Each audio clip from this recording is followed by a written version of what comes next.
So hearing that voice that says whatever, and you can go to therapy for years and you can identify who that voice was. You can find, oh, it was the third grade teacher and she used to tell me this all the time and I still hear her now.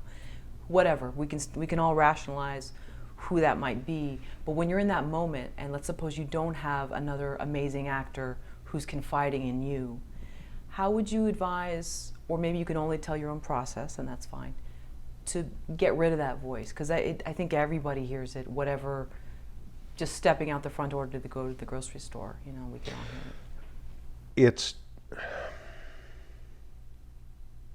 there's no magic pill except to just take contrary action. Take an action that's contrary to what you're hearing in your head or to what you might be feeling. Because what I was feeling there, with being, I'm afraid they're going to find out that I'm a fraud and they're going to fire me, none of that had any relation to reality. That's just my own self-doubt. And it's not real. It has no relationship to reality whatsoever. And so you have to just then put one foot in front of the other and continue moving forward in a positive way, taking actions that are contrary to those feelings, directly contrary to those feelings. If you're feeling self-doubt, act with confidence. And that's how I get through it. And it still happens. It still happens, but that's exactly how I get through it. I was in a mini-series a couple of weeks ago, that ended a couple of weeks ago on IFC, another Will Ferrell project called The Spoils of Babylon. And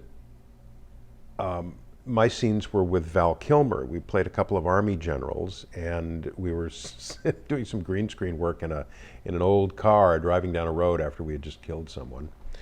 And the director, Matt Piedmont, said, all right, now in this take, I want you guys to pull over to the side of the road, and Steve, I want you to tell Val that you've fallen in love with him. Okay, and Matt was my director on Funny or Die Presents, and I got to know him pretty well, and I really trust him, and even though I thought, well, this is a little odd, okay, we're going to go for it. And you know what?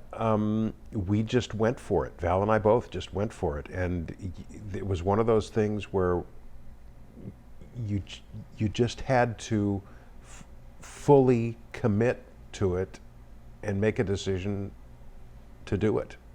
And so that's what we did, and we had quite a torrid love scene in the front seat of that car, most of which did not make it into the miniseries, but we committed to it and we went for it.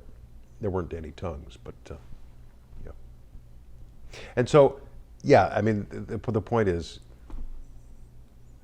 you have to commit and act as if that's not what you're feeling, and take that contrary action. If you're feeling self-doubt or apprehension or fear, the only way through it is through it.